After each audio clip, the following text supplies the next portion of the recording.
We are now moving on to our Week 3 predictions. The Lions have blown 4 straight double-digit leads, which is an NFL record. And this could very well be the AFC Championship match in a couple months here. If the Lions are that bad, give me Trevor Lawrence, give me Trey Lance.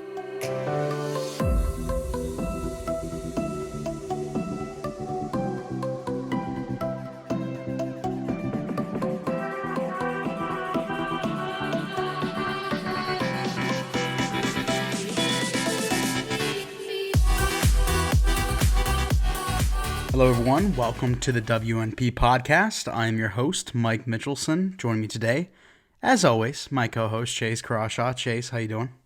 Doing very swell. This is a football episode, but Tampa did win in the Stanley Cup Finals, so it's Game 2 that they won. Series tied 1-1. We do a Tampa podcast, as most of you listeners probably know. You can find that at Bolts Broadcast on Twitter. So on top of that, I'm also undefeated through 2 weeks of all my fantasy leagues, so I'm pretty happy right now. How are you? So Chase is coming off hot with a shameless plug and something that just no one cares about. But Chase, I'm doing really well. But I'm also very confused because Why is that? the NFL has just confused the absolute fuck out of me this year. That's fair. And I just don't even really know what to say. I know last week when we were doing our predictions, you were like, please just let us have a decisive winner this week when it comes to predicting games. That didn't happen. We both went 12-4. So we're still tied there. We'll try to change it up later on. But, we're gonna have a fun talk tonight, really, because it's 11:40 p.m. We've both got somewhat early mornings as the new Xbox comes out. Chase is gonna go stand in line, pre-order that bad boy. I've got class in the morning, and during class, I'm gonna try to maneuver my way to the Best Buy website and pre-order that as well. So, some good times ahead for you and I, Chase, but let's talk about what exactly we're going to be talking on this week's episode. So first, the week of reckoning. The injury report was absolutely absurd this week. We're going to be talking about that, what we can look forward to with new players being able to get some chances because there was just a god-awful amount of injuries, and we got to talk about some of them. We're also going to do a quick week 2 review, talk about some coaches on the hot seat, and then finally, we're going to give some week 3 predictions. So, Chase, let's first talk about that week of reckoning. We saw a ton of top-name players go down. Christian McCaffrey goes down. He's out for 4 to 6 weeks. Courtland Sutton, he just comes back. He's gone now. Nick Bosa, Saquon Barkley, both out for the rest of the year. ACL, Malik Hooker, Achilles. There's so many names. We're not going to be able to cover all of them. But man, oh man, was it a scary week. Yeah, it was brutal. So there was definitely something with MetLife Stadium. But the fact that 4 49ers players got significant injuries, and being Bosa, Solomon Thomas both out for the year. Raheem Mostert's going to be out for a couple weeks, and then Jimmy Garoppolo still kind of waiting and seeing. The fact that 4 players got those types of injuries, like there is something up at that field. The NFL needs to look into that. So that's brutal. And then CMC, he's going to be missing an NFL game for the first time in his career. He's been the modicum of health, which is amazing for how much he touches the ball and how much he's on the field. I don't know the numbers, but I'd be shocked if he doesn't outstamp like anybody in the league except for like quarterbacks and some offensive linemen. And then Saquon, that's the only part where I'm really not doing swell. Took him high in my league, of course. Gonna not have him the rest of the year in fantasy. He's not gonna be there for the Giants. It's gonna make the bet between you and me pretty much impossible for the Giants to achieve now, being a top half offense. I was riding a lot of that on Saquon, causing them to be able to have more of a elusive, I guess, passing game, where they can like run the ball, keep teams guessing. But now that they can't run the ball, they're gonna have to throw it more. The Giants are gonna get shut down. The Giants are gonna have a rough year. Yeah, for sure. And it's really tough to see all these injuries happen. Back to the MetLife Stadium thing, I think Kyle Shanahan came out and said the field was sticky or tacky. It felt weird. So, definitely got to look into that. Also, we saw 2 big quarterbacks go down. Tyrod Taylor, he doesn't even start because of a chest injury in warm-ups. So that's very scary. I did see a report that he is at home and he is doing well, so thankful for that. But chest injuries can always be super scary. You never know what's going to happen there. So it's very nice to see him healthy. And then Drew Lock, quarterback for the Denver Broncos. I was very high on him. I thought he was going to have a very nice uptick as well as the Broncos this year. He is out and he's gone for 2 weeks for sure.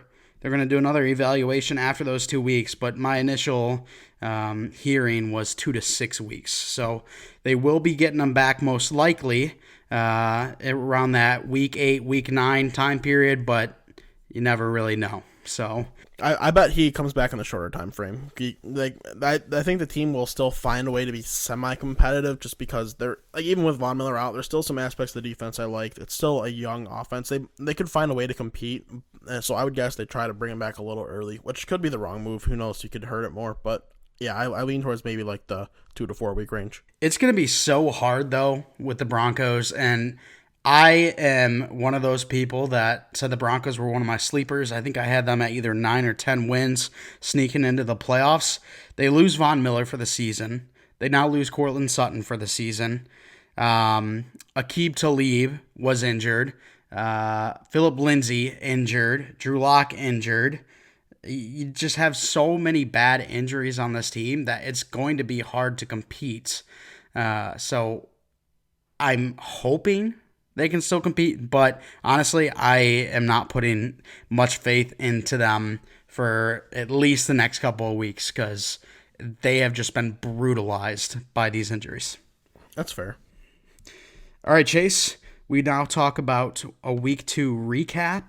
Kind of a weird week because we saw the Chargers with a rookie quarterback go toe-to-toe with the Chiefs.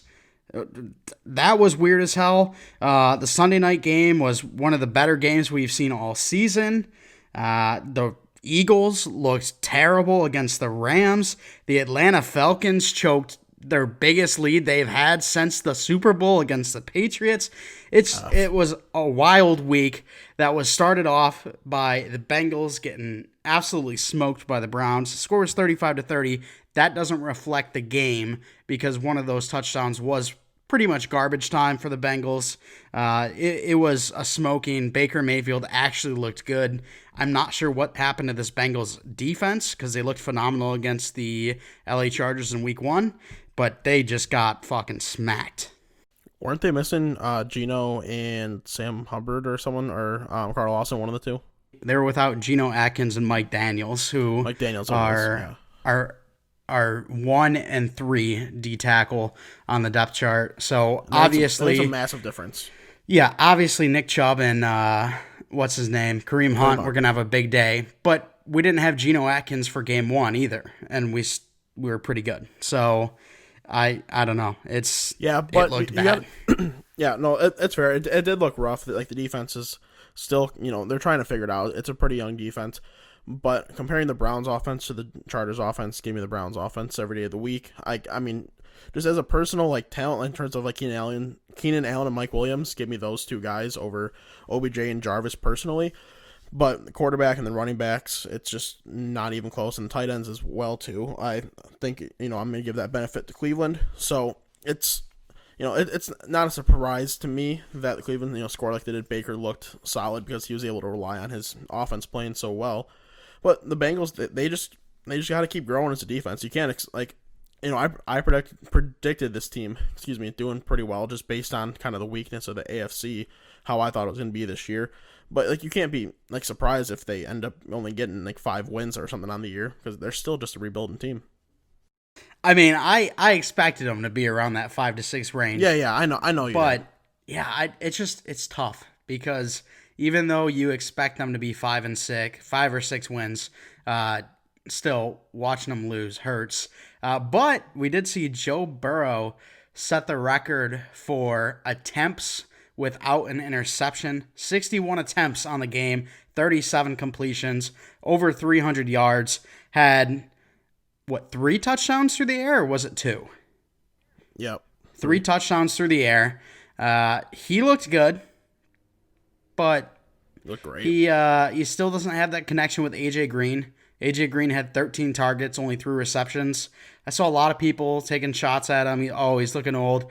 I'll be honest, he's not looking like the 7-time Pro Bowler that we all know and love. But how can you when you've only played 8 games out of your last 32 possible? And we also got to put some blame on Burrow. If you look at a compilation of Burrow to Green targets, which I can find for everyone if they want to see it, at least 50% of them are off-target throws.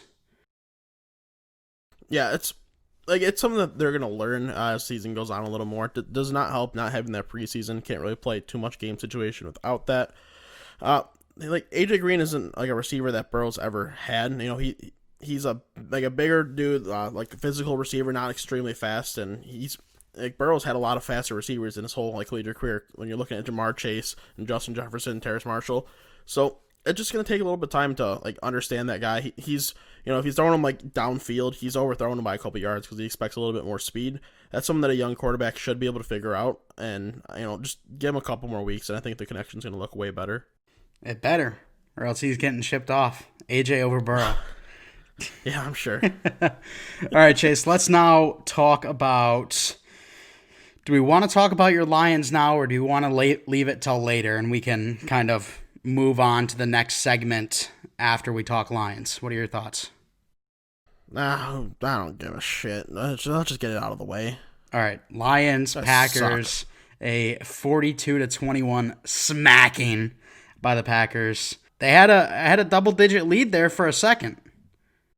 Yeah, 14-3 coming out of the first quarter, great. Oh, the Lions score one more touchdown the rest of the game, while the frickin' Packers go on and score 39 more points. Sick.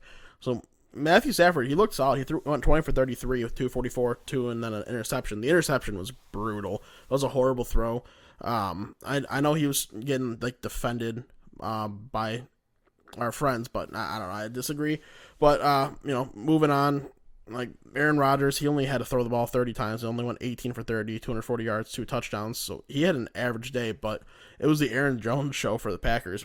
18 attempts, 168 yards, and 2 touchdowns. He was pretty much unstoppable. Every time I saw him get the ball, it just seemed like he was guaranteed a first down. It was brutal. The Lions defense looked horrible. I don't remember the exact stat, but I think it's something like the Lions have blown 4 straight double-digit leads, which is an NFL record. It's something along the lines of that. Something that's very not surprising for the Lions to do. If it looks like this the next 2 games going into the bye week, I'm a Patricia supporter, but good riddance, because this is just unacceptable. Yeah, absolutely. And then on top of the great performance on the ground game that you mentioned with Aaron Jones, he also had 68 yards and another touchdown through the air. Absolutely insane. But yeah, back to the Patricia stuff. I don't want to say I was telling everyone, but I definitely was telling everyone that last year when you guys were 3-1, Stafford wasn't hurt yet because he got hurt in that 8th game. The defense was struggling. Why didn't Patricia take over the reins from the former defensive coordinator who retired, fired? It was kind of a weird situation. I think it was technically a retirement, right? Yeah. Yeah, but why didn't Patricia take over those reins? And if he did, you have an even bigger problem on your hands. So I think the defense has looked absolutely atrocious so far against the Packers, who, I'll be honest, the Packers have had a great offense this year. They lit it up in week 1, too. But to falter like they did against the Bears and Trubisky, that's tough. That is super tough. And I saw a picture. I know I sent it to you and the other guys. Eric Bieniemy and Trevor Lawrence to the Detroit Lions. I would hate that because that's what I wanted for my Bengals. But I'm sure you guys would be excited about that. Yeah, I love it.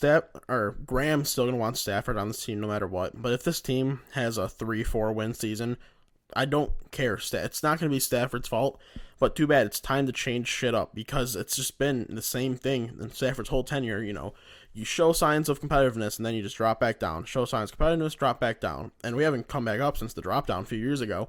And just give Stafford a chance to go succeed somewhere else. Cut him, trade him. I don't care. Honestly, it's pointless wasting his career here. He has too much talent to be on such a horrible team, such a horribly run organization. It's just not fair to the dude. So if the Lions are that bad, give me Trevor Lawrence, give me Trey Lance. I mean, even Justin Fields. Justin Fields, don't get me wrong, he's a hell of a player, but there's just something, I don't know. I have weird vibes about him coming to the NFL. Maybe just because his low passing yard total last year compared to his touchdowns. I don't know, but if the Lions can get Trevor Lawrence, then shit, sign me up immediately. Yeah, absolutely. Also, we mentioned the boys there. I sent out a couple invites for a couple of them to come on the show. All of them declined. And Chase, I'm really starting to get it now. It's not because they just don't want to take the time, they're busy, something like. It's because they're not as knowledgeable as us. Obviously. You and I, we are peak level performance when it comes to this shit. And honestly, they can't keep up. And that's fine. That's fine. I get it. I totally understand. I wouldn't want to come on a show if I was getting clowned every time because I didn't know my stuff. So that's completely cool. Not sure if we're going to have anyone on in the near future. However, if one of you brave souls out there is interested in coming on the show, shooting the shit with Chase and I, let me know. I'd love to get another guest in here sometime soon. All right, Chase, let's now talk about some more games. Is there any one particular game that you want to talk about the most? I mean, the Sunday night game, but I feel like we should save that for like close to last, if not last, just because it was such a good game. So in terms of day games, I focused pretty heavily on the Lions, so I missed a lot of the 1 o'clock games. Like I mean, don't get me wrong, I monitored them and still looked at them, but I didn't miss. I guess if I could start in a game, I'd probably want to say the Bills, just because this is a team that have a lot of players that I support. All right, let's do it. Bills, Dolphins. The Bills take this one 31-28. And the Bills are one of those teams that are kind of surprising me right now, not because I didn't think they'd be good, not because I didn't think they'd start 2-0. Let's be honest. They faced the Jets and the Dolphins. That's not anything spectacular. But Josh Allen has looked great through the first half of each game. However, it seems like the Bills are kind of like the Lions, where the second half they kind of start to falter. However, they are still able to take home the wins. We saw Miami put up 18 points in the final half, so pretty impressive by them. But yeah, a 31-28 victory for the Bills.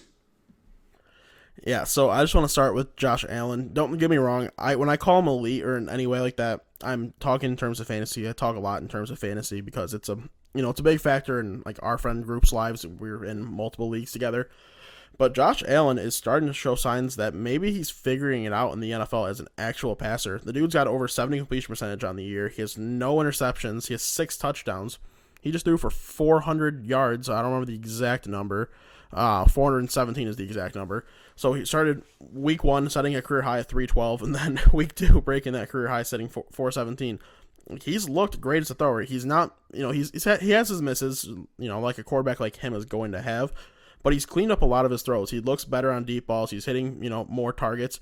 Like I'm excited because if he can, I don't expect him to, throw for 300 yards every game. It's kind of unrealistic. But if he can, keep throwing the ball the way he is and run the way that he can and has been, we could be watching some real fun football coming out of Buffalo and really giving them a chance to win the division. Yeah, and that defense has looked phenomenal too. Going back to Josh Allen, though, my dad, big Bills fan, he texted me earlier tonight. He said, "Hey, bro, I meant to call you yesterday. Got busy, blah, blah, blah. Josh Allen, he might be a pretty good quarterback. I might be jumping on the bandwagon with Chase." He texted me that, and I go, hey, calm down. You versus the Jets and the Dolphins. They got nothing. Byron Jones, the Dolphins' top corner, who they paid big money in this offseason, he got injured during the game. So let's calm down a little bit. Yes, he has looked good, but he's versed arguably 2 of the 5 worst teams in the league right now. Against the Jets, yeah, that's fair. But the Dolphins' defense, I'm not saying it's great, but it's really not bad. Even with what's his nuts getting hurt, who the hell do I blank on? Byron Jones. Byron Jones, thank you. Even with him getting hurt, this defense still isn't bad. It's young. It's kind of pieced together. Kyle Van Noy is one of an older piece compared to guys like I can never say this kid's name. Noah Eagle Big, but yep. him.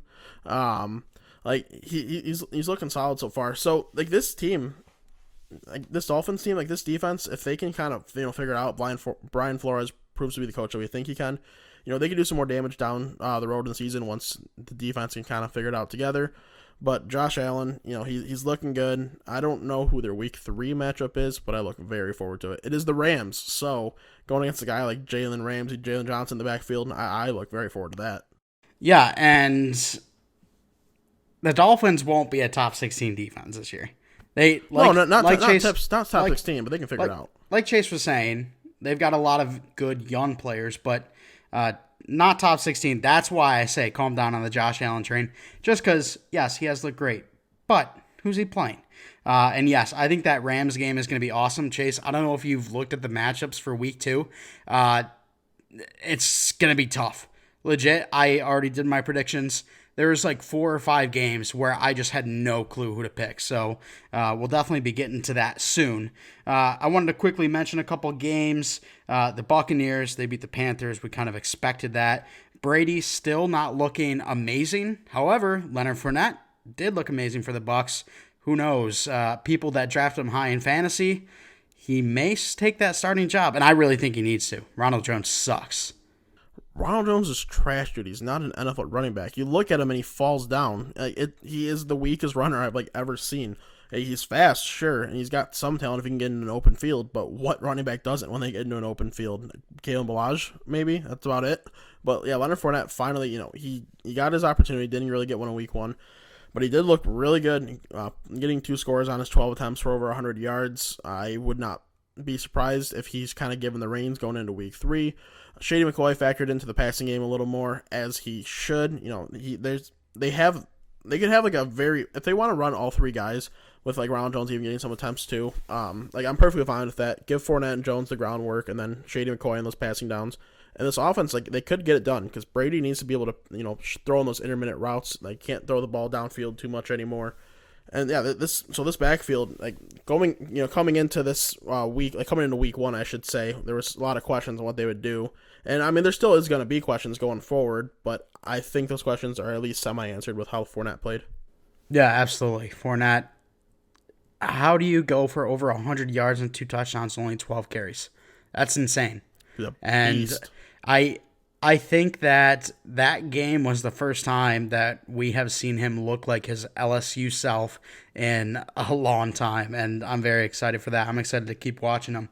Let's move on to a couple other games. Steelers-Broncos, 26-21. The Steelers take this one. A lot of injuries for the Broncos, like we said. Jeff Driscoll comes in for the Broncos and puts up a touchdown, maybe 2? I'm not going to say 2. I know he put up at least 1 touchdown. But the thing I took away from this game is maybe the Steelers aren't as good as we thought they were after that Week 1 performance. Defense looked great. The defense is amazing at stopping the run. However, barely sneaking by a very injury-riddled Broncos team isn't really doing much for my confidence. No, the offense isn't what thrills me about the Steelers. The defense is obviously what attracts most people. James Conner is a trash running back. He just gets the numbers that he does because he gets the work that he does. Ben Roethlisberger is an older QB. He looked like in Week 1. He looked a little better in Week 2, but it's still not a team that I love offensively. Jeff Driscoll threw for 2 touchdowns, by the way. I mean, watching Driscoll the Lions last year, he's not a guy that you want him throwing the ball a lot, but if you let him throw the ball, a decent amount, kind of just manage it a little bit, he's not that bad. He's not a starting quarterback caliber by any means, but there's definitely a lot worse backups in the NFL. That's why I think the Broncos could be able to handle it going forward. But at the end of the day, this outcome's not too surprising, especially once Drew Lock went down. It is shocking that the Broncos were even able to keep it the way they did. Melvin Gordon, that was one of the Broncos' big signings of the offseason. He looked fine, just kind of whatever. I don't know. I'm kind of out on Melvin Gordon as an NFL player. I think he was solid when he was with the Chargers, and then last year at the holdout, he was efficient thanks to Eckler. But if he has to do it by himself, I don't know. I just don't think he can do it much more. I gotcha. Now, Chase, I'm going to rapid fire a couple of these games real quick. If you want to talk about one of them, let me know. But these games, I feel like were kind of obvious and didn't really need much of a recap. So 49ers 31-13 over the Jets. Then you got the Bears 17-13 over the Giants. I think this one's understandable just because Barkley went out. So I think that's a big storyline, obviously. But no Saquon. Going to be really tough against a good Bears defense. Then you got the Cardinals going 30-15 over the Washington football team. The Ravens 33-16 over the Texans. I think those were all pretty understood victories for whoever did come out with that victory. So, Chase, let's talk about a couple of games I didn't mention. And these are ones that I didn't mention because I did want to go a little bit more in depth with them. Let's first go with your Jags against the Titans. Titans win 33-30 in this one. But I believe from what I was watching, the Titans did start off pretty hot and got a big lead over the Jags. And then the Jags really had a nice fourth quarter comeback. However, weren't able to capture the victory. Yeah, I'm a big Gardner Minshew guy. I keep, planting the flag. He's a solid NFL QB. Like, put some respect on him. And he has looked great, so far. I don't know if you remember the final interception of the game. It was a very unfortunate play. Great play at the defensive line, ball batted straight up, and ended up being just kind of an easy interception for the team. Not really anything it's Gardner's fault. He's just trying to get the ball downfield, try to come back and win. But throwing for 339 yards, he looked awesome. He's still a solid runner. And James Robinson, dude, this kid, undrafted FCS football player. He's the first undrafted running back to start week 1 since I think the year was 1950, which is crazy. And he looked great here in week 2. Crossed 100 yards, got a touchdown, had a 6.4 average. And he looks like, I'm not going to say he's like an elite running back by any means, but he looks like a guy who can handle a workload. And like when you look at the moves the Jags made this offseason, they're very questionable. Just like cutting Fournette, trading Ronnie Harrison, but the replacements at both those positions have been better than those two guys probably would have been for the Jags thus far. I'm surprised by the Jags. I'm happy they're doing what they're doing. It sucks they had to drop this game to the Titans, but the Titans, I thought they were going to look better than they have so far through the season. I don't know. I thought Derrick Henry, don't get me wrong, he's got a lot of yards, but he's also just getting fed attempts. So I thought he was going to look a little sharper. I thought the offense was going to click a little more. Yeah, I agree. Derrick Henry has looked like the Derrick Henry that I know and dislike very much. Back to James Robinson. Yeah, he was a very big surprise for me. I was scrolling through some fantasy matchups earlier today, and I saw James Robinson had a big day, and I was like, who? And obviously we talked about him a little bit along with Rykel Armstead and Chris Thompson because Leonard Fournette obviously gets cut. But, interesting to see how good a production he had when he got that lead role in this game. But moving on from the Titans and the Jags, I now want to talk about the Philadelphia Eagles and how they dropped their game 37-19 to the LA Rams.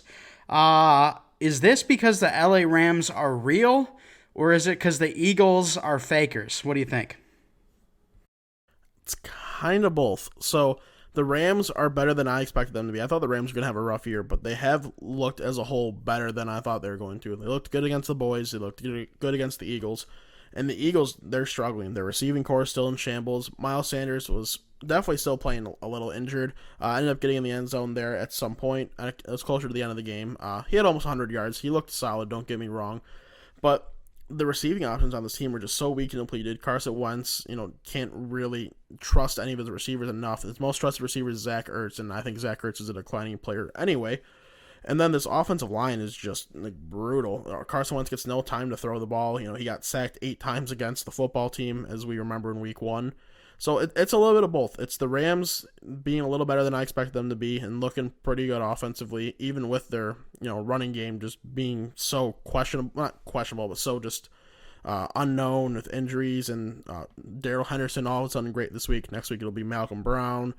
I don't know. This was just a matchup I did not expect to look the way it did. Yeah, absolutely. I'm kind of losing my confidence in Carson Wentz too. I've been a big Carson Wentz guy. I've had him in my top 8 since he's come in. Well, not since he's come into the league, but since, he had that MVP type season where he got injured. Eventually, Nick Foles took the Eagles to the championship and won it for him. But ever since then, I've had Nick Foles in my top 8 quarterbacks, and I'm kind of losing a little bit of hope. Yes, he doesn't have amazing weapons and doesn't have a great offensive line, but I don't know, dude. Dropping the game in week 1, especially against the the football team. I really expected this NFC East to be much better. I had the Cowboys and the Eagles both double-digit wins. The Eagles have looked absolutely terrible. The Cowboys are lucky to be 1-1, only because the Falcons are just atrocious. So bad defensively, dude. Speaking of that game, let's get to it right now. 40-39, the Cowboys take it. What the hell were they doing on that onside kick? Dude, I don't know. Like, I watched that happen.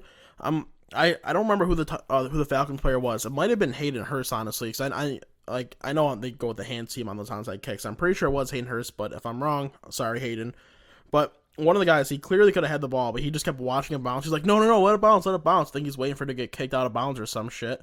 But no, it's clearly going to go the distance when it's rolling the way that it was. And then it went the distance. Cowboys recovered it and went down and scored. I don't know what you're thinking. Just get the ball. You're trying to win the game. You're not trying to get a few extra yards. Win the damn game.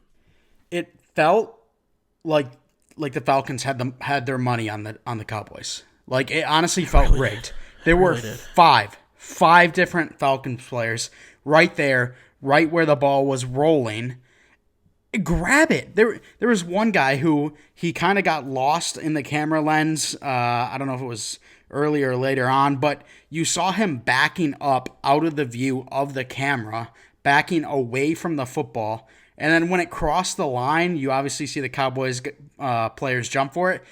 That guy just grabs one of the Cowboy players' legs. Like, what are you doing? It was honestly the dumbest thing I've ever seen in my life. The Falcons were up 29-10 at halftime.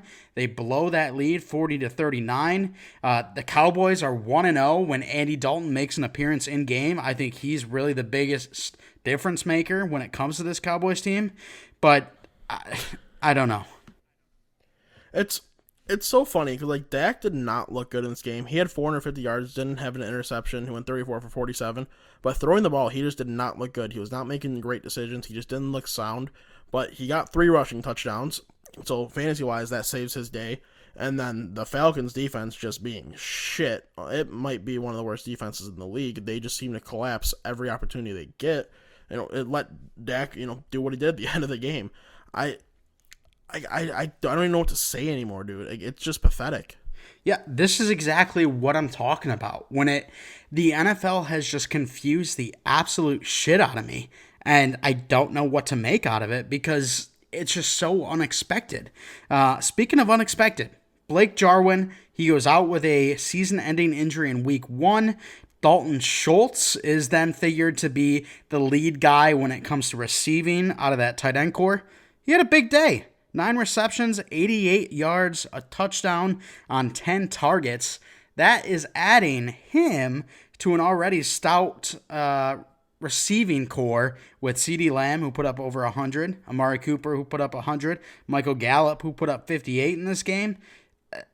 If Dak can't get it done with these players, he's not going to get it done ever. No, that's fair. And I do got to mention, Dalton Schultz is not a good tight end, so the fact that he had this day is it's a little surprising. His average wasn't over 10. He had a kind of tight end stat line. He just got the targets to help him out, but he's not a good tight end. He's like Blake Jarwin isn't even a great tight end himself, and he's still nowhere near Jarwin. So that being said, still with the 3 wide receivers and the 2 running backs, counting Pollard, who is a very capable receiver out of the backfield, there's so many great passing options for Dak, as you mentioned, and he just still isn't, even with the passing yards and the touchdowns that he had rushing, he still isn't showing me enough. I just, I have a hard time believing I'll ever be sold on Dak being an elite quarterback in this league and being worth getting paid what he wants to be paid. Yeah, I agree with you there. Someone who does look elite, Kyler Murray. I know we just skimmed by them, So but good. he has looked absolutely amazing this season. And the commentators were even saying, hey, his name might be in the MVP race once we get to that week 14, 15, 16, and on. So He was my sleeper. he was everyone's sleeper. Calm down. Like, sheesh. Everyone knew, Chase. Everyone knew that a second-year I'm quarterback sure. was going to break out. Did they not? What, has it not been a trend No, over the not last 2 everybody. years? Not everybody knew it. People thought it. Just because it's a trend doesn't mean it's going to happen. It was kind of an anomaly the last 2 years. Saying that a first overall pick is your sleeper is not a sleeper. I'll say that. How about that? You know what? Fine. Baker's my sleeper. Baker's going to win the passing, rushing, receiving, blocking, tackling, and kicking and punting titles this year. $10? No, why would I take your money, dude? Exactly. That's what I thought. All right, let's go back to the NFC North. Indianapolis Colts versus the Minnesota Vikings. You and I both thought the Minnesota Vikings were going to take this one. Didn't happen. Colts, God. they actually looked good. Jonathan Taylor had a good game. However, his average wasn't phenomenal. Phillip Rivers, he was actually pretty efficient. I know he had the interception, but it bounced right off of one of the tight ends' chest. Mo Alley Cox. It bounced right off of Mo Alley Cox's chest into the hands of the defender for the Minnesota Vikings. So I'm not going to blame Phillip Rivers on that. What is up with the Vikings? I think all of us had them as our number one in the NFC. Yeah, before we move on to the Vikings real quick, the Jonathan Taylor, like his average, the reason his average wasn't great because he gets a lot of attempts. When you get a lot of attempts, that's going to be obvious you're going to keep running the ball, so they're going to, scheme against it and slow down the running game. But moving on to the Vikings, dude, their defense is brutal. Kirk Cousins had 3 picks, was below 50%. Dalvin Cook couldn't figure it out running the ball. They only gave him 14 attempts when he's clearly your best player on offense. Just let him run the ball. It's worked for you guys before. Why don't you just keep that going? And yeah, defensively, just shit, dude. Like, it's so bad. This team is ugly. This is a team that I projected to do pretty well, but at this rate, I wouldn't be surprised if they're negative. Madden, I always criticize Madden because, like, I see the Vikings. I've done a couple of franchises in Madden 21, and the Vikings, I'm not joking, every single year in year one, they have a top 3 pick for me. Maybe the game is, like, as realistic as it comes because the Vikings look like that kind of team right now. Dude, what if the Vikings get Trevor Lawrence? No. Oh my gosh. Talk about pooping in Lions fans' Cheerios. That would be it. I am tired of the NFC North having all these great quarterbacks in the history. Like all the 3 other teams minus the Lions, they've had, some great quarterbacks. The Lions' best quarterback ever is probably Matt Stafford, who I think is a great quarterback.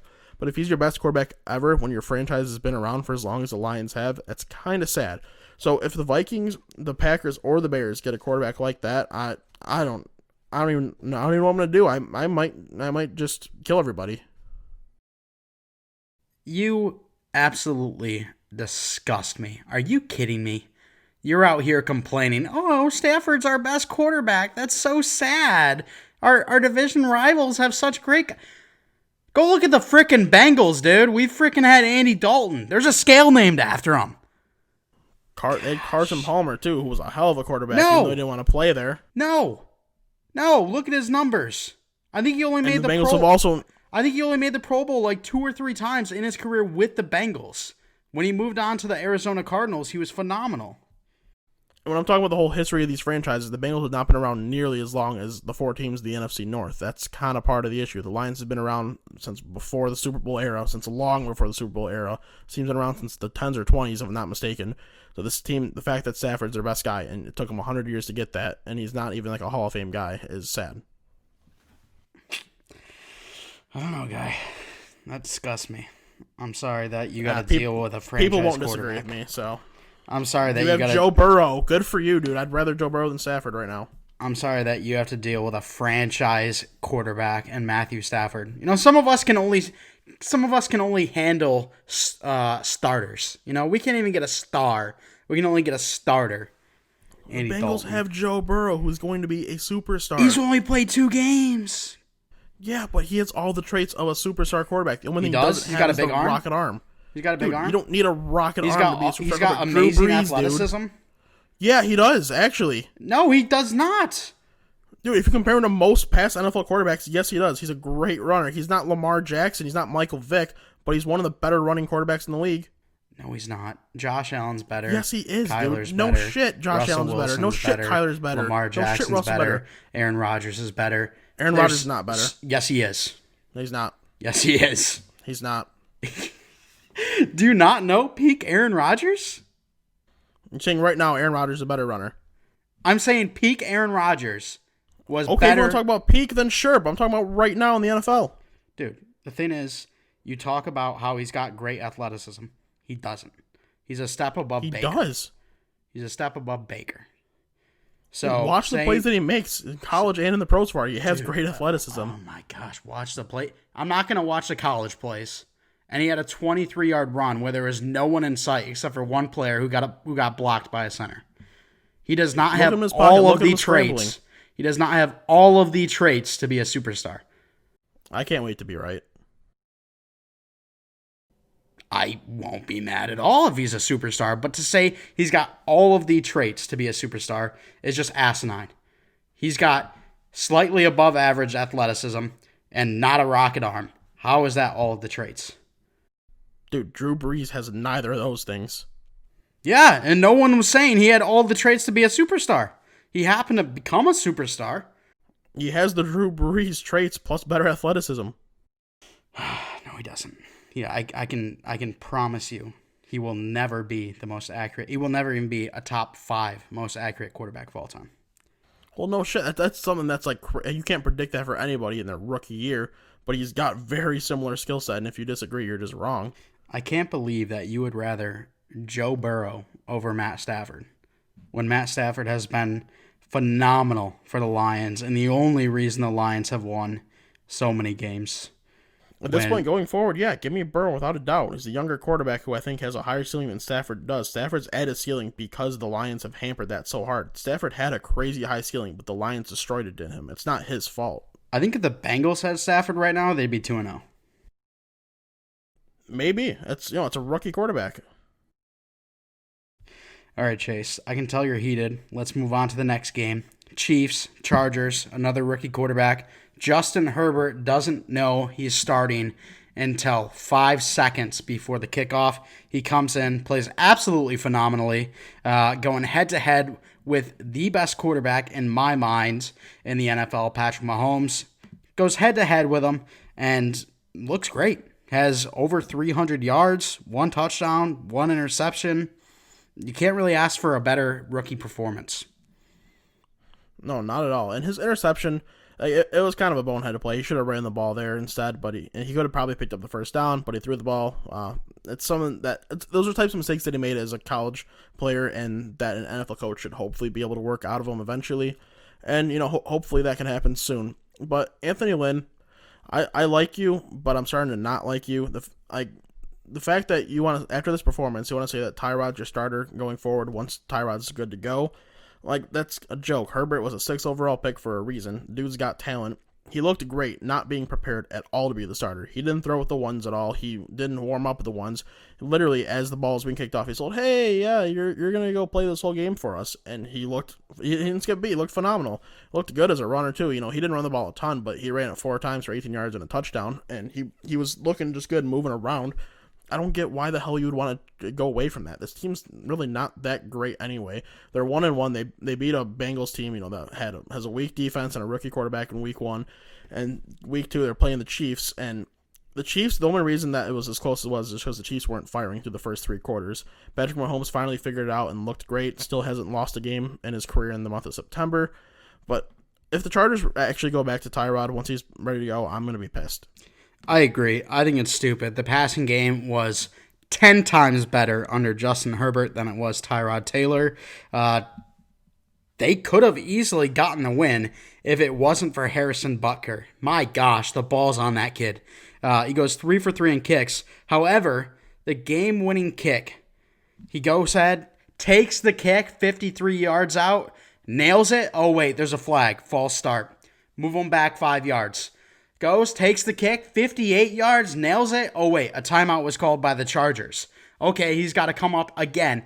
3rd time, Will he be able to hit it 3 times in a row from 58 yards out to win the game? Yes, he will. Sign this kid to a lifetime deal because, my goodness, we have seen kickers be absolutely atrocious this year. And the fact that he was able to make 5 of 5 kicks, even though only 3 of them counted, give him a lifetime deal. The guy is definitely a top 3 to 5. Probably top 3 is even safer. A kicker in the league. So don't get me wrong. He deserves to be kept under contract. A lifelong deal might be a little extra, a little absurd.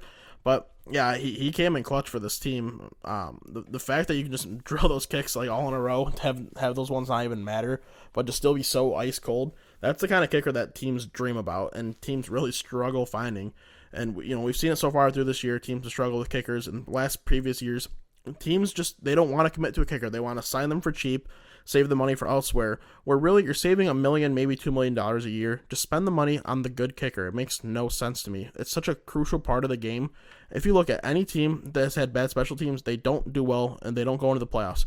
I don't remember. It might have been the Chargers from a few years ago. They're the number 1 rated offense and the number 1 rated defense, but the last place special teams and missed the playoffs. Like, special teams matter so much that you gotta, you don't have to pay millions and millions and millions to a kicker, but pay your kickers, dude. Absolutely. And if you can continue to grow Harrison Butker, only 25 years old, already looks like an amazing top 5 kicker. He continues to grow. Again, only 25 years old. Lock him up. I mean, we see what the Baltimore Ravens have done with Justin Tucker. He really seems like he's really been the only great, consistent kicker over the last, decade. And the Ravens have always been a great team. So, like Chase said, lock up the kicker. You're not saving money. You're just handing yourself losses. And that's what the Bengals did with Randy Bullock. But hey, whatever. Yeah, that's fair.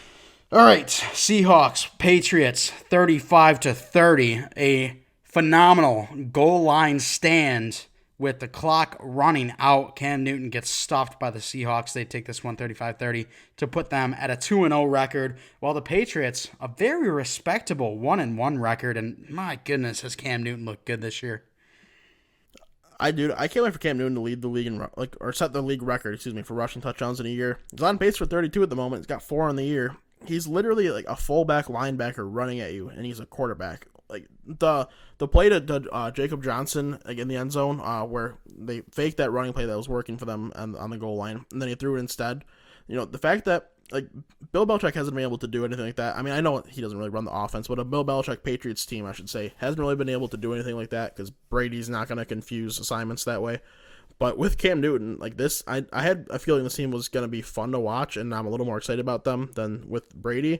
And they have been exactly what I expected, maybe even more than I expected. Cam Newton is for sure going to lead this team in rushing yards at the end of the year. Their running game outside of him is brutal. Let's see, 20 total yards from the running backs between Sonny Michel, Rex Burkhead, and J.J. Taylor. That's brutal. And yeah, James White was out of this game because of some horrible family issues, so we send our condolences for that. But you could tell this running back group is brutal without him. Yeah, I agree. They definitely need to get the run game going a little bit more. Very shocked at how good the receiving core looked. Obviously, they don't have a phenomenal receiving core, but Julian Edelman, 179 yards. Bird, 72. Harry, 72. It looked good under Cam Newton. And yeah, run game needs to get better.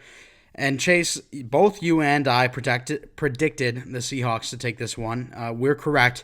However, before the game started, we were talking about how, man, we really hope the Patriots take this one because Bill Belichick lost his mom earlier in the week. James White, he loses his dad and his mom in critical condition due to a car accident. Really emotional stuff. And the very first play of the game, pick 6 by McCourty. I don't know if it's Devin McCourty. It was Devin McCourty.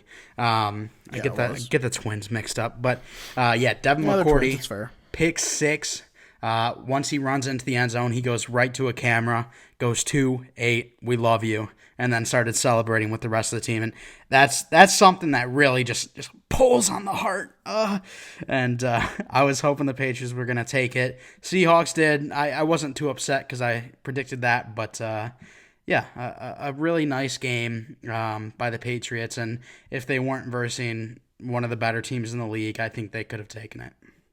It was crazy to see last night how loved of a player James White was around the NFL. Something I never understood, but he's just apparently is like an all-time dude when it comes to just being a great teammate, hell of a player on the field. Russell Wilson was teammates with him back in college at Wisconsin, so Russ talked about him a little bit after the game. So the fact that a guy like him, like he had to go through something horrible, and yada yada. We're sending our condolences. We're thinking about you. He's got the support of the NFL and all their fans going for him. And you talk about what a person he is. They talked about a story before the game started that Robert Kraft, the owner of the Patriots, very understanding of the situation, offered to fly him down to Florida immediately to get to his family's bedside. James White goes, "No, I'll stick with the team, and I'll fly back with the team." And that, I would not be able to do that. I think that really shows what kind of a teammate this guy really is. Something so tragic like that happens, and he stays with the team and supports them all the way through. That is absolutely crazy. But let's get off of that talk. Let's get off of the more sorrow talk and talk about the final game. We were just watching it. Chase, I know you missed some of it because of the Tampa Bay Lightning game. Again, if you guys didn't know, Chase and I do a Tampa podcast. Talk about the Tampa Bay Lightning a lot. They're in the Stanley Cup Finals right now. But we also talk a lot about just regular NHL news. So if you want to check that out, at Bolts Broadcast on Twitter. We really appreciate that. But yeah, Chase, 34-24. The Raiders take this one.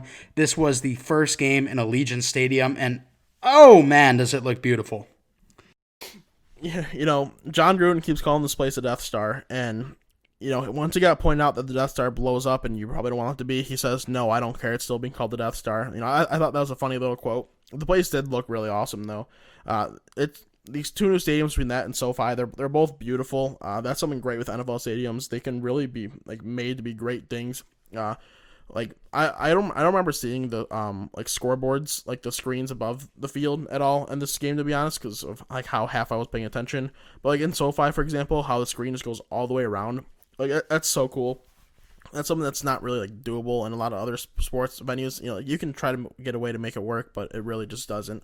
But going on to the on-field play, Drew Brees, dude, this guy's arm is just gone. I don't remember who he was throwing the ball to, but I watched the throw, and he looked like he put every ounce of power he had into it. It went maybe 15 yards. It was ugly. This dude just got a noodle for an arm. He's still a very accurate passer, and he's got some talented receivers, especially Kamara out of the backfield, without Michael Thomas being in there. So who can create plays for him, which is good, but his arm strength is just non-existent. Yeah, this is not a big play offense. This is not like the Chiefs. I think Sean Payton needs to realize that, obviously, with his aging quarterback. You got to be able to do some dink and dunk action. Alvin Kamara, I think, needs to. He had a good game, but I think he needs to step up even more in that receiving game, because you need a couple of big plays if you want to get wins, if you want to be an elite team. You need a couple big plays every game. I think Alvin Kamara needs to do a little bit of a better job out of the backfield. And I say that because of how much he's getting paid. I don't think he's a top 5 running back in the league. So this is kind of what I expect out of him. Really good play, but not game breaking. But based off of what he's making, he's got to make a little bit more of a difference when it comes to that passing game. In terms of a pure runner, no, he's not that type of guy. But in terms of a football player, he is one of the better guys in the league, 100%. He's an elite player in my opinion. I wouldn't trust him running the ball not double digits, but 20 plus times a game. I would never want to put that on him. But the fact that you can use him running out of the backfield so well, and he's got this great just playmaking, catching ability, it's a tool that really has to be utilized. And 9 receptions for 95 yards today does the trick. He also had 2 touchdowns on the ground with his 79 yards. So he did get it done running the ball. But I expect him to be relied on very heavily going forward the rest of the season. Once Michael Thomas gets back, I'm sure he'll have a similar type of workload as to last year, just because Drew Brees can't get it downfield. Emmanuel Sanders, a lot of people were kind of hyping him up. he might, like, he had a rough game that he had a reception for 18 yards. It might be that way the rest of the year, dude. Like, he might really struggle just because, like, you're relying him a little more downfield, and Breeze just can't get it there. Yeah, and that reception, that one and only reception for Emmanuel Sanders came on their very last drive where they were trying to put up a touchdown after being down 34-24. So definitely not looking good there. Let's go to the Raiders side. Josh Jacobs looked good again. His average wasn't amazing, but the Saints defense is very good at the run game or run defense. However, in those last couple of minutes where they're trying to run out the clock, Josh Jacobs definitely made some big plays, 10-yard runs, getting that first down for this team. Darren Waller, the number one receiving option on this Raiders team. It's very obvious. And then Derek Carr, man, has he been phenomenal this year. Only 4 touchdowns on the season. However, his completion percentage is absolutely appalling. It's just so phenomenal. And then I think he's got like 600 passing yards or something like that. So maybe a little bit less. He's been great this season, and he's really shutting up the haters. And that's what he said he was going to do earlier this season. I know this makes you and I happy. We're Derek Carr guys, so we're both happy about this one. We hope this offense can kind of keep working the way it has been able to work so far. Starting out 2-0 is not something I really expected out of them.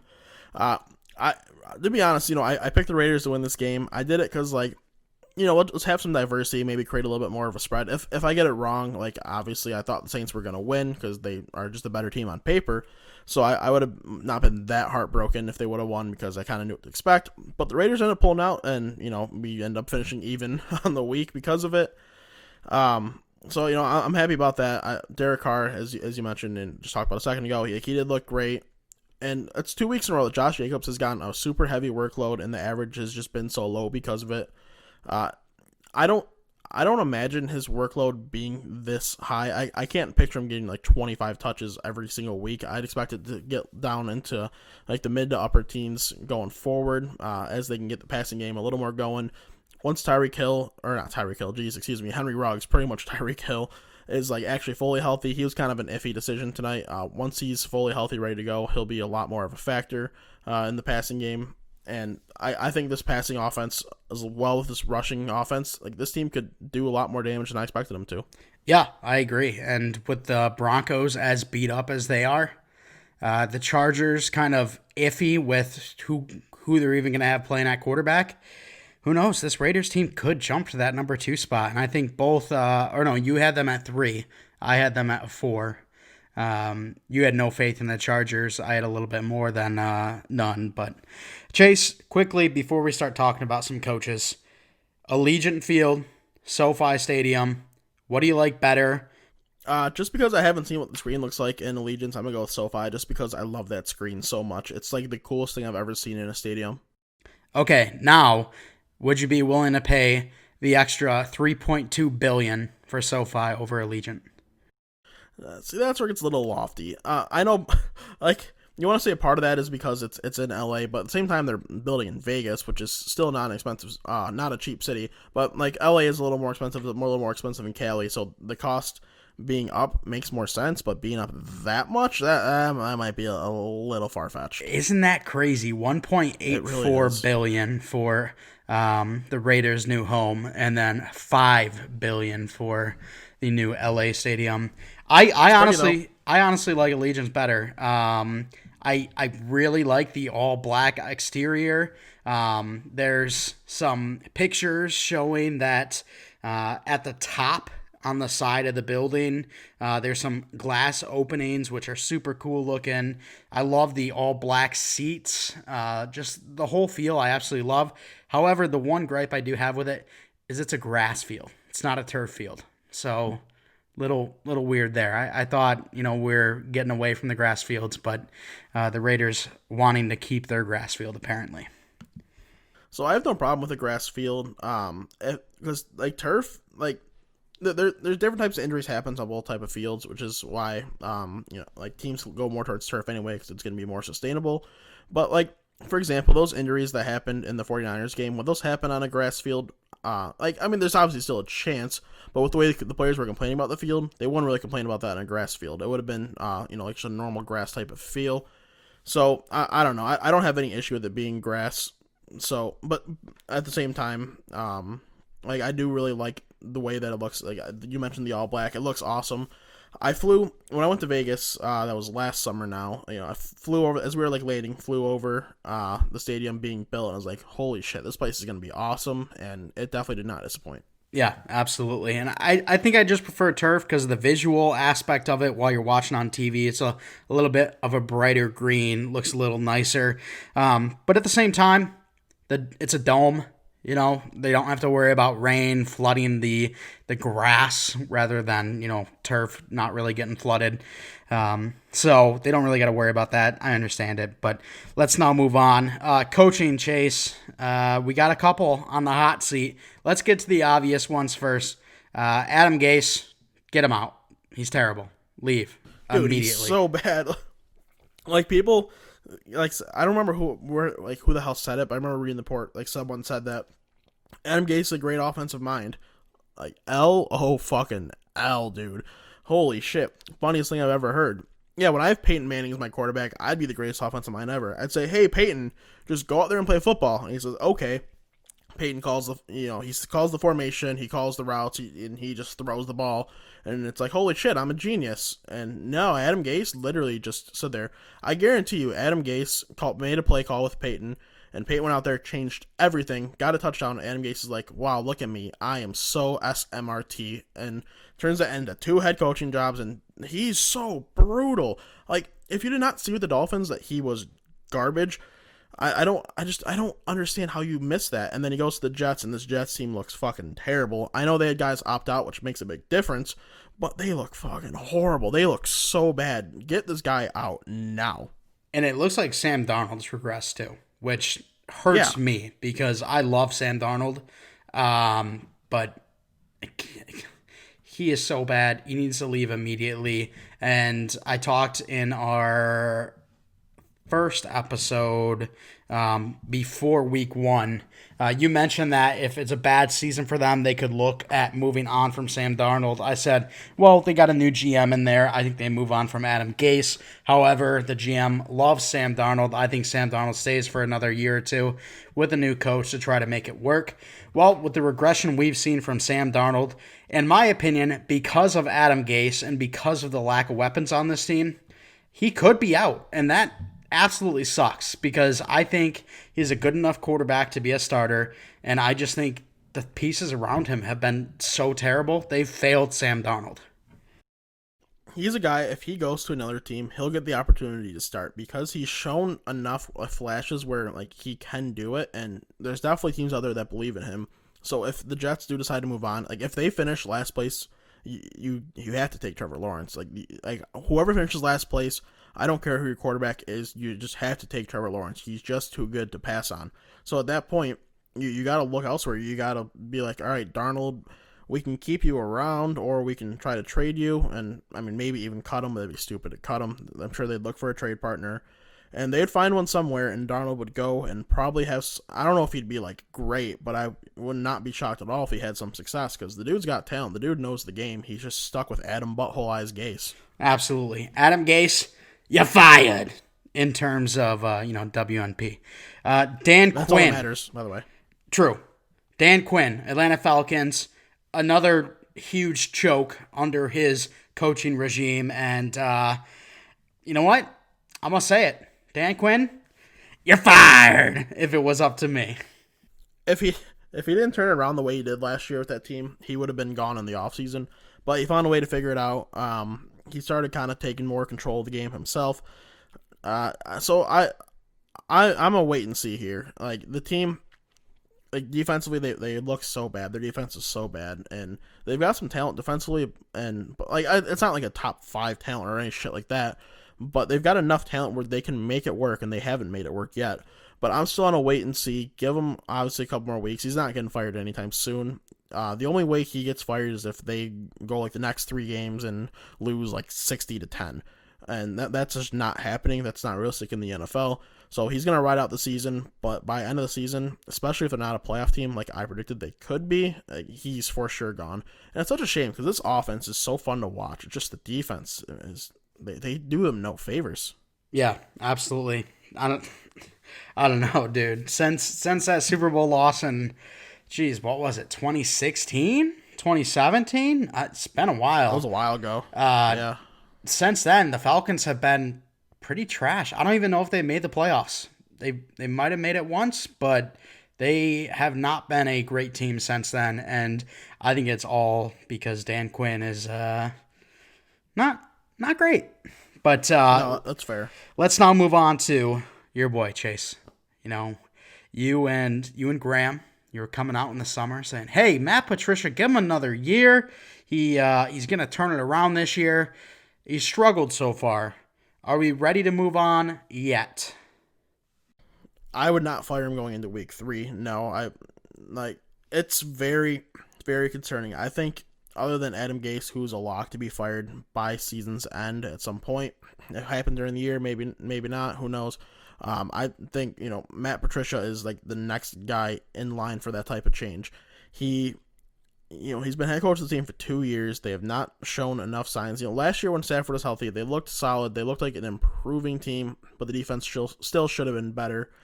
This year, the defense should be in a better spot. I know there's some injuries, especially with our defensive backs, and our linebackers are still weak, but the team still just does not look good at all defensively. You can't collapse the way that they have. The offense needs to get a little more done as well. Not that they've been bad, they just haven't been great either. So it's still wait and see for Patricia. If he has 2 more weeks, goes 0-4, and does not look good, and I would be very disappointed if the Lions don't do a coaching change at that point. But if you can win a game, or even if they lose those 2 games, and you actually see like quality football, you might as well just wait and see at that point, because maybe it can start be put together. It'd be very unlikely the Lions would make playoffs at that point if they start 0-4. But technically, it would not be impossible. If the team finds a way to get themselves 7+ wins, Patricia will still have a job. If it's 6 or less, I think he's out. Yeah, it's going to be very tough for this Lions team. Their next 2 games, the Arizona Cardinals, who have been on fire under Kyler Murray, and then the New Orleans Saints, who, yes, haven't been great thus far. They had a win over a very dysfunctional Tampa Bay team in week 1. Not so dysfunctional anymore, but obviously that week 1 matchup, they were pretty bad. And the Saints, they've had a lot of penalty minutes. Or not penalty minutes, excuse me. A lot of penalty yards. 119 in the first game, 139 tonight against the Raiders. So they're not great, and it could be a win, but it's going to be tough. So Yep. I don't know. I am a get Matt Patricia out of there kind of guy. I don't know if I'm ready for him to go now. I think the only coach I want to go right now would be Adam Gase. I think Dan Quinn has till the end of the season. Patricia, yeah, too. But yeah, I think that my worry for Lions fans, and trust me, I've seen it as a Bengals fan, is you start off so poorly, and then those last couple of weeks you start to get some really nice wins, and your Week 17 game is just the best game your team has ever played in, and the owner is like, you know what, we'll keep him around, even though obviously he's a mediocre coach at best. So that's my one worry for you guys. Yeah, I don't disagree. The Lions love performing in Week 17, even though they're out when they're out. So I wouldn't be surprised. But my issue, main issue, we'll move on after this point. My main issue with a coaching change mid-season is who do you get to replace them? You can get some, outside hire, but that's such a hard change for a team to go through mid-season. Just hiring someone who had no affiliation with the team, no familiarity with the players. That's brutal. You're guaranteed to lose multiple games after that because you just can't adjust. So you'd have to promote within, and Darrell Bevell would be the guy getting promoted. And I don't want him being a head coach. I don't want him being the Lions head coach at all. I think he's perfectly fine as a coordinator, and I think he's done some solid things. Some things give you hope, but he's not a head coach guy. So the Lions wait till the offseason. Eric Bieniemy is a guy who should have been a head coach years ago, dude. He's just been. I don't know if it's a personal choice or if it's the NFL just overlooking him. I don't know what the hell it is, but the guy is ready. Or my personal favorite, just a guy who I love as a player, Kellen Moore. If he's gonna get a head coach opportunity somewhere, because this offense for the Cowboys, Like they keep getting it done. His first year as a coordinator, they were the best offense in the league last year, and they're showing a lot of signs like that again this year. So it's got to be for sure an offensive minded coach in the offseason. You're not really going to be able to find something like that midseason. Yeah, I agree. I don't think he's going to be a head coach next year. Obviously, this is only his second year, and this Cowboys offense and owners and GMs take this into context, obviously, and into play. That Cowboys offense has all the weapons in the world. If you can't get it done as an offensive coordinator, I think that says something about you more than if you do get something done. So, that's fair. They've just been very hyper efficient with it too, and so if that can continue 2 years in a row, it's like, all right, you got to keep your eyes on this kid because. Like he's gonna, unless the offense really drops off at some point and stays down, like he's gonna get a head coaching gig at some point. But it is gonna be a couple years at least. Yeah. All right, Chase. We are now moving on to our Week 3 predictions. We're gonna try to run through them pretty quick here, even though they are kind of tough. Quickly, 56%. Correct answers for both Chase and I. Our overall record 20-12. Week 1, obviously 8-8, and then week Tony 2, 2012. No, sorry. And then week 2, we both went 12-4. We differed when I took Cleveland over Cincinnati and I took LA over Philly. I won both of those, and then he took Dallas over Atlanta and Oakland over New Orleans. He won both of those, which led us back to a tie, even though we really didn't want to tie again. But anyways, Chase, let's get it. Thursday night football. I don't really look forward to this game, but I'm going to be watching it because it's football. Miami Dolphins at Jacksonville. Who you got? I mean, you know who I'm going with. I'm going with Miami Dolphins and Tua. Nope. Screw the Lions, Jacksonville Jaguars. They're my new team. No, but I obviously like a lot of the weapons, a lot of the players on the Jags. Like I'm a big Gardner guy. I talked about earlier in the episode. DJ Chark, he was like coming out of college. I was like, this dude's legit. I traded him for him cheap in Dynasty because I knew he was going to hit the following season. Then he had his breakout year last year. He's a hell of a receiver. Laviska Shenault, probably my favorite college prospect in the last few years, comes out, is on this team, and he's looked pretty good thus far. James Robinson has been tremendous. Tyler Eifert's looking like a good tight end again. And then in terms of the defensive side of the ball, it's still young. They're figuring out, but Josh Allen, hell of a pass rusher. Caleb Von Chason, CJ Henderson, these young guys, they're playing pretty good thus far. So I got a lot of faith in this Jags team, as that was already known coming into the season. So give me the Jags over the Dolphins. Yeah, stroke them off some more. Why don't you? I will. No, but see, here's the thing. This was one of the games that immediately started off the difficult decisions for me because I don't have a bias in this fight. I think the Dolphins are a solid team, but they've played against the Bills and the Patriots, which, I mean, very tough. The only tougher schedule you're going to get is if you're the Houston Texans and you start with the Chiefs and the Ravens. So, super tough, but I decided I would give it to the Jags. I'll just leave it at that. Houston at Pittsburgh. Houston, again, we were saying Chiefs, Ravens, super tough schedule. Do they get their first win here against the Steelers or no? I'm going to lean yes. I'm going to go with the Texans in this game. I think this game's going to be kind of ugly. Like, not like ugly someone's getting blown out, but ugly like, why am I watching this? I just have horrible vibes. When you see these two logos next to each other, these are two logos that I do not like, and it just, like, it makes me kind of want to puke, because I'm a big D-Watts guy, so it sucks. So I really want him to succeed, but it's just tough for him to do with the Texans and Bill O'Brien wanting to screw him over. But I am going to go with D-Watts is like, all right, finally, screw this. I'm putting the team on my back completely. DJ's going to have a good game out of the backfield. Brandon Cooks, he should finally have a very solid, reliable game like, we're hoping, kind of expecting him to see. He's been a wide receiver, too, his whole career. So, yeah, give me the Texans. It's going to be close, though. It's going to be within a score. Yeah, I think it's going to be a close game as well. However, I'm giving it to Pittsburgh. And you know what? I'm going to say it. DJ is not going to have a big game. The Steelers, they held Saquon Barkley to only 6 yards.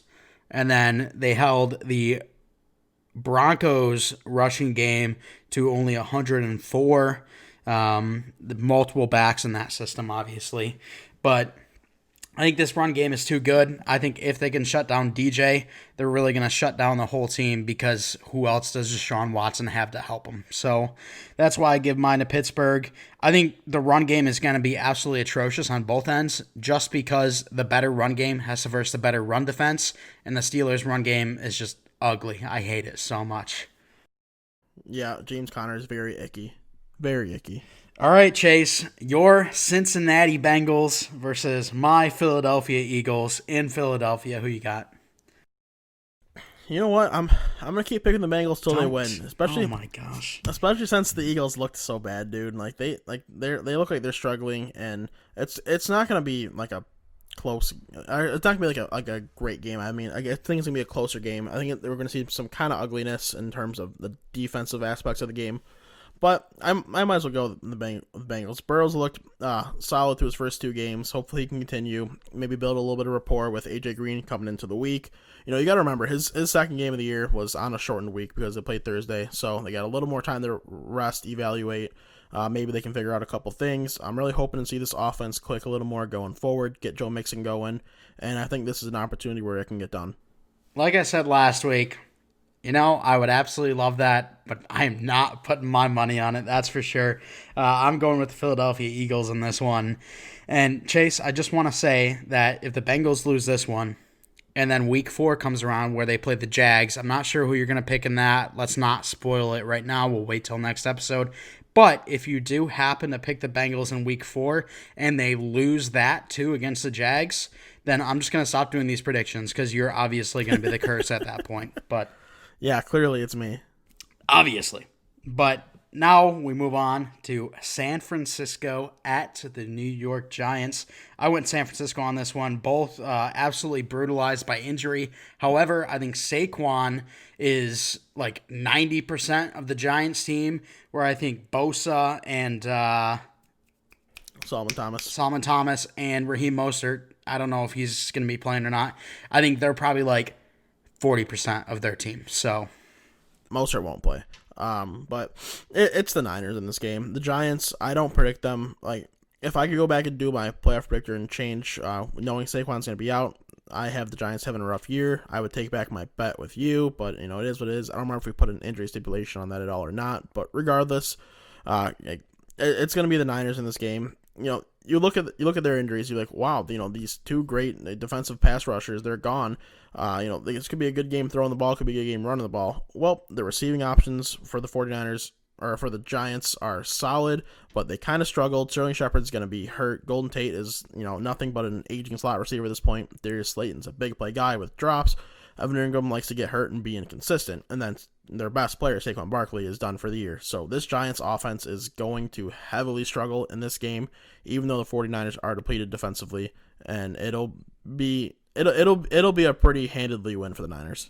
I agree with you. All right, this next game is a game I'm definitely going to be keeping an eye on. It's the darling from the AFC West and the darling from the AFC East, 2 teams that I think a lot of people were kind of down on this year. However, they both have looked absolutely fantastic. The Oakland Raiders travel to New England to versus the Patriots. Who do you have in this one?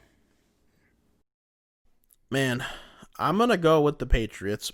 Patriots being back at home, Cam Newton, he could tell he was not happy the way that the game went. He thought like he should have been better and the team should have won, but he put it on him. He was not happy with his performance. He's going to come out and ball out, and you'd be like, wait, he's balled out the first 2 games. Yeah, he's going to ball out even more. He's going to keep just running all over teams. He's so hard to stop. He's so hard to tackle. It's going to be a good game. It's going to be entertaining. Derek Carr's going to sling the ball pretty well. He's obviously not a just unreal deep thrower making crazy passes, but he's a very reliable passer. He's going to get the ball to Darren Waller. He's going to get the ball to Ruggs if he's good to go. And this should be a fun game to watch. I'm definitely going to keep my eye on it. And, yeah, give me the Pats, though. Absolutely. And this was the second matchup I really struggled with.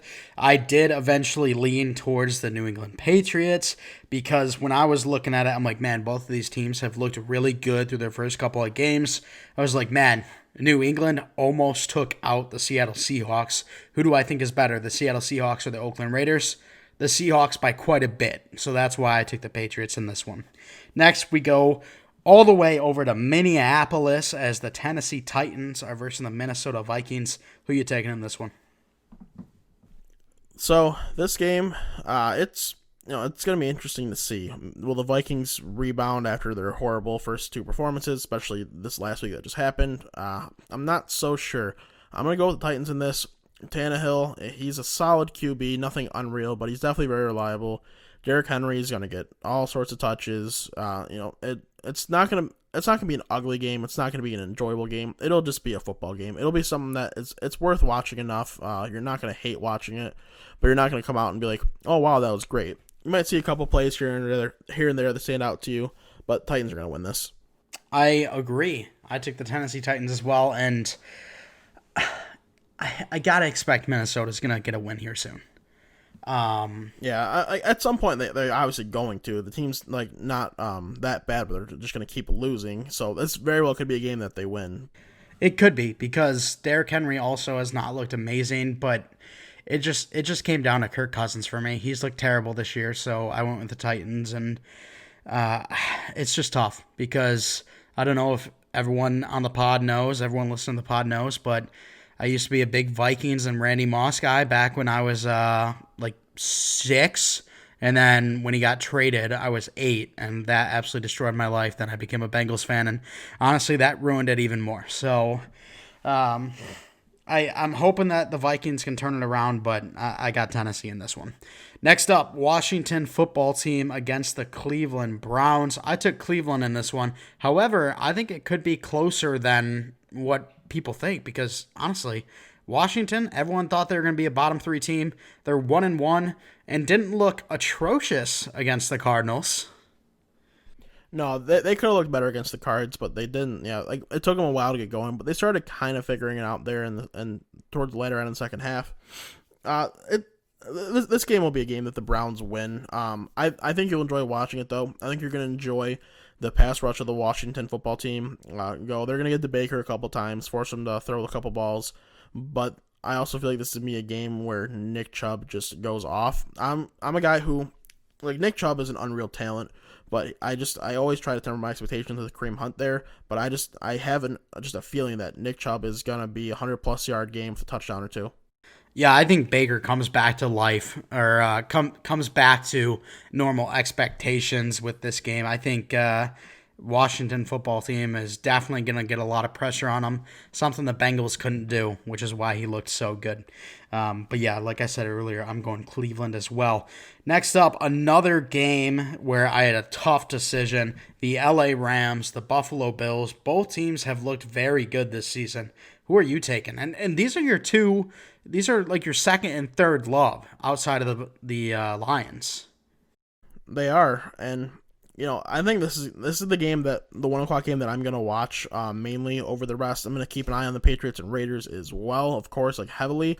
But in terms of the other games, like this game is the one I want to see. I am probably going to go with the Bills very, very closely. It's such a toss-up. I'm just going to give the advantage to the home team. I know it doesn't matter that much with there not really being fans there, but if I just had to like it's flip a coin level for me, so I might as well just go with the home field advantage, I guess. Bills, Josh Allen, I doubt he throws for 300-plus yards, especially with the defensive backs that the Rams do have, but he can still have a very solid game, and hopefully they can get the running game going outside of him a little bit more to help kind of figure things out. Wow, you're going to watch those two games over the Bengals? Okay, guy, whatever. That's cool. So this one was so very hard for me. I've got Buffalo written down, but you know what? I'm going to change it on the spot.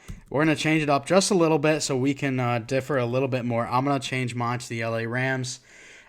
This is such a toss-up. I could go either way with it. I think both coaches are absolutely phenomenal. I think both quarterbacks are pretty average. However, both have looked good this season.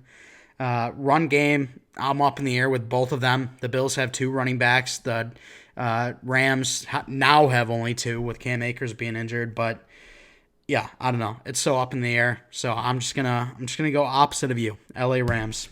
Next, the Chicago Bears at Atlanta against the Falcons.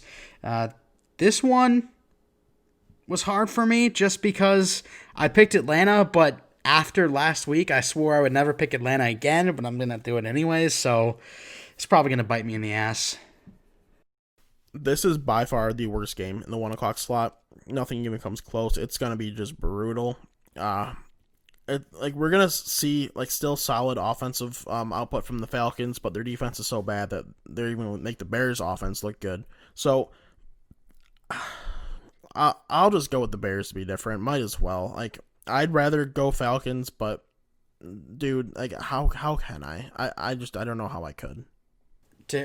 I don't know how I could after I swore the Falcons off, but I'm doing it anyways. We'll see if they. I think if they get off to a hot start, the Bears aren't coming back. I don't think they can do what the Cowboys did. So I don't know. I guess I'm hoping for that, but we'll have to see. Next game, Carolina Panthers going to SoFi versus the LA Chargers. It's still up in the air who the starting quarterback is going to be at this moment. We're not sure if Tyrod's going to be healthy enough to go for week 3. However, I'm going to take the Chargers no matter what. I think if Herbert does play, it's a guaranteed lock it in. But if it's Tyrod, it's a little bit more iffy. I'll still choose the Chargers, though. Yeah, give me the Chargers. This Panthers team is a team that you want to do really well. I want to do well down the road, too. I think they can get there, but you're a big Matt Rule guy. I do like Matt Rule as well, but they're just not there yet, especially with CMC going to be out. This team, they really have no chance in this game, even though the Chargers aren't going to do much offensively. The Panthers are going to be horrendous offensively. It's not going to be a fun game for anybody. If you got fantasy options in this game, I'm sorry about that. But yeah, give me the Chargers and kind of just ugly, gross, vomit type of game. Hey, Robbie Anderson is a wide receiver 1 right now. He is number 8. I am loving it. I've been playing him in my league because my team is just terrible. I'm tanking to have all you people know I'm going for Trevor Lawrence, obviously. 1-1 though. But yeah, 1-1. Robbie Anderson, a big part of that. So hopefully he can keep it up. But yeah, tough game. Next, Jets, Indianapolis.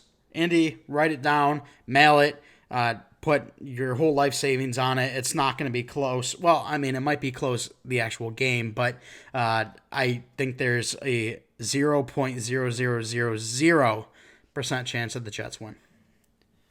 This game, we might see the best rookie running back performance of the season because Jonathan Taylor is just going to be given the ball because the Jets are so bad, and Jonathan Taylor is just so much better than what the Jets can contain him with.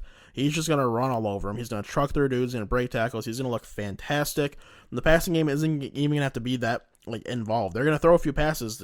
Philip Rivers will get a touchdown or two at least, but he won't have to do much. He can just kind of chill and enjoy a free win against the Jets. I thought you were talking about LaMichael Pirine. You know what? LaMichael Pirine is actually the breakout star going forward. So if you don't have him rostered and you're playing in a fab league, spend all your fab on him. Yo, honestly, though, if you're in a deep league or a dynasty league, pick him up. Because oh, yeah, absolutely. Lev Bell, he's out for a bit. And I think once LaMichael Pirine gets a little bit healthier, he's going to start taking snaps from Frank Gore. I don't think Frank Gore is the answer at the ripe old age of 74.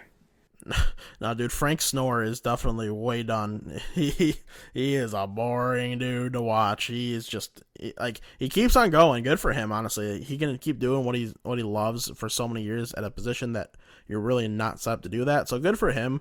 But you might as well just give the ball to Pirine. See what you have in the kid. You guys are so shit anyways. Honestly. I was watching some highlights of him earlier on in the week when I heard that Lev Bell got injured because I was getting giddy. Because I only have 4 running backs on my team. Only 3 of them are signed to rosters. So I was really hoping LaMichael Pirine would take that next step. But we'll have to wait and find out. Chase, let's move on to our next game. This one is up in Seattle. Dallas Cowboys, Seattle Seahawks. Who you taking? I got to go with the Seahawks in this one. Seahawks, Russell Wilson. This guy is... he's right now the favorite to win MVP. He just looks ridiculously good. The fact that he's never gotten an MVP vote in his life is just asinine. He's gonna go out there. He's gonna cook, as they've been saying. Let Russ cook. He's gonna look awesome. Don't get me wrong. I think the Cowboys' offense can have a great day as well. This should be a very fun offensive matchup, very fun fantasy matchup. Something that I will not want to take my eyes off of. Even though, I mean, the Lions are going to be playing, so I'm going to want to take my eyes off the Lions. So, I'll definitely keep an eye on the Seahawks-Cowboys game. But, yeah, give me the Seahawks. Let Russ cook, baby. 38-31 Seahawks taking this one. All right, Tampa at Denver. Who takes it? Is Denver going to be able to take a big victory over the GOAT with all of their injuries? Honestly, screw it. Yeah, why not? The Broncos at home, playing in the elevation is tough for anybody. You're not going to have Drew Lock. You're not going to have Philip Lindsay. You're not going to have Cortland Sutton. You're not going to have Von Miller. But screw it. Why not? It's going to be a lower scoring game. Tom Brady, he's looked like a little better. Looked a little better in week 2, but still just nothing like impressive by any means. I think it'll be a very close game, and this would be the picks I made. This would be the least surprising one I get wrong because I'm just kind of doing a screw it pick it here. But yeah, give me the Broncos. Why not? Yeah, I'm going Tampa in this one. They're getting Chris Godwin back from concussion protocol. Mike Evans, he's back to being healthy. I think to give Leonard Fournette a bigger role. I think he runs all over this defense because, again, they do have some injury problems there. And Jeff Driscoll cannot outduel Tom Brady, even in Tom Brady's old age. Tampa Bay, give it to me by 2 scores. Yeah, I'm not going to go that much. All right, next game, Chase. You're super excited for this one. I know you are. The Detroit Lions travel to Arizona to verse the Cardinals. Last year, you guys tied with them. I know coming into this year, Graham and Alec, they were doubting the Cardinals. They even said, well, the Lions are going to get guaranteed wins over the Cardinals. But, hey, they couldn't get a win against the Bears. They couldn't get one against the Packers. Are they going to get their first one this week against the Cards? In my fantasy league, even though I lost Saquon, I'm so happy I have Kyler Murray because this dude's just going to continue to dominate. The Lions suck. The Cardinals they're just looking better. Kyler's looking awesome. I've lost faith in this Lions team. Honestly, 2 weeks in is probably the record I've ever lost faith in a Lions team. I usually keep it at least 4, 5, 6 weeks, and then I start losing it. But they've blown double-digit leads twice already, and they've looked so bad. We saw what happened with the Cardinals last year, and Kyler's just better than last year and has D-Hops and Kenyon Drake this time. So, why wouldn't this offense do better? Yep, I agree. I'm taking the Cards in this one. The nice thing, Galladay will be back for Matthew Stafford. That will definitely help. Difference. It helps, but not a crazy difference. Justin Coleman, Desmond Trufant, are they coming back? Coleman's on IR, so he's got to miss at least 2 more weeks. Trufant, I honestly don't know. I don't know what's going on with him. I think you guys better hope so because Jeff Okudah, he looked like a rookie last week. And I was saying that all along. I don't want to talk about it. Like I know everyone's super excited for Okudah. I think he could be one of the better corners in the league in the future. But I was telling everyone, hey, rookie corners don't have giant years in year 1. You should expect him to start off a little slow. That is what happened. And yeah, I think you're definitely going to need some help with Trufant because if it's DeAndre Hopkins going against Okudah, it could get even worse.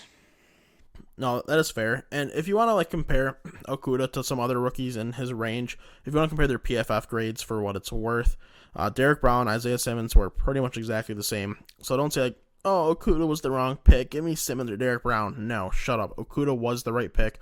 I love Isaiah Simmons. Don't get me wrong. He's a fun player. But Okudah is what the Lions need going forward. He's clearly the right pick. One game, his first game without ever having preseason action, had to go into week 2 against Aaron Rodgers, who's on a revenge tour, having to line up against maybe the best wide receiver in the game. It's probably not, but one of the top wide receivers in the game at least in Devontae Adams. You can't expect a lot out of this dude. And going forward, he's going to continue to improve, but you got to expect a few rough weeks. Yep, absolutely. All right, Chase, we're moving on to our last 2 games for our predictions. Sunday Night Football, we have the Green Bay Packers going to New Orleans to verse the Saints. The Saints get a second primetime game in a row. And honestly, that first week could have been a primetime game too with Breeze versus Brady. However, that was the 4 p.m. slot. Who do you got in this one? Rodgers versus Breeze. Give me the Packers, man. Give me Aaron Rodgers, who has looked better than Drew Brees thus far through the year.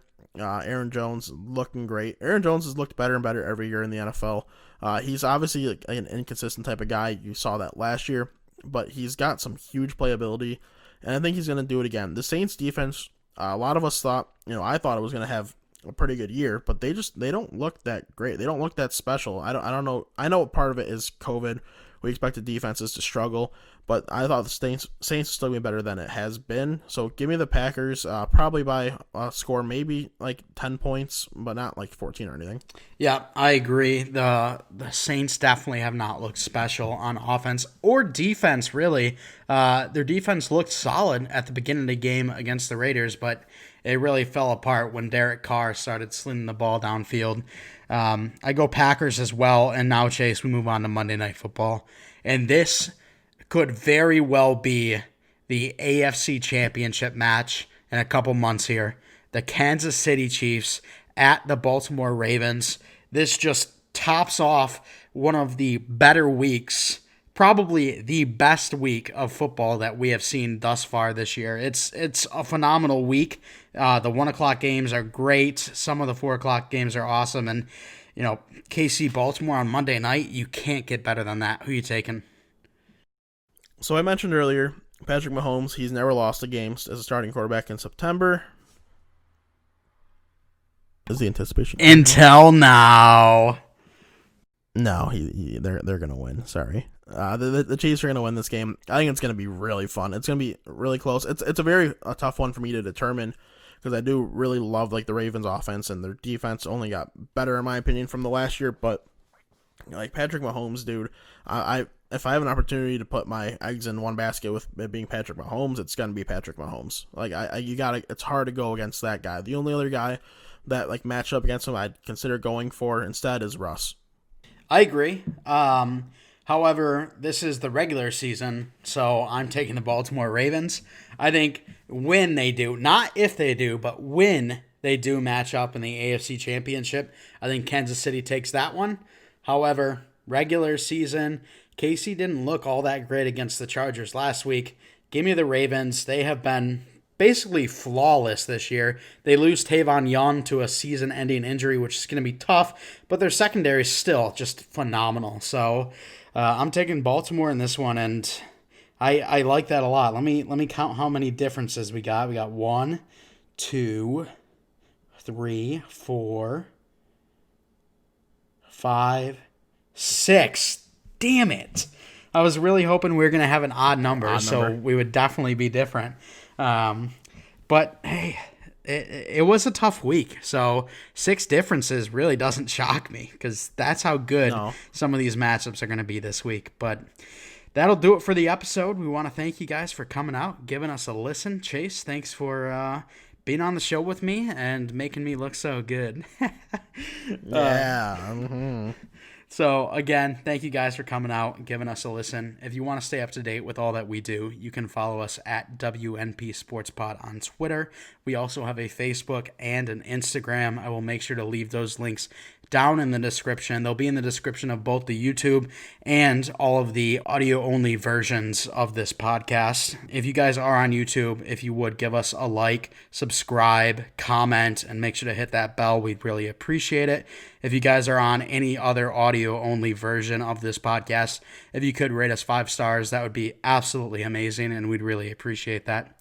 Thanks so much for coming by, giving us a listen, and as always, we're not professionals.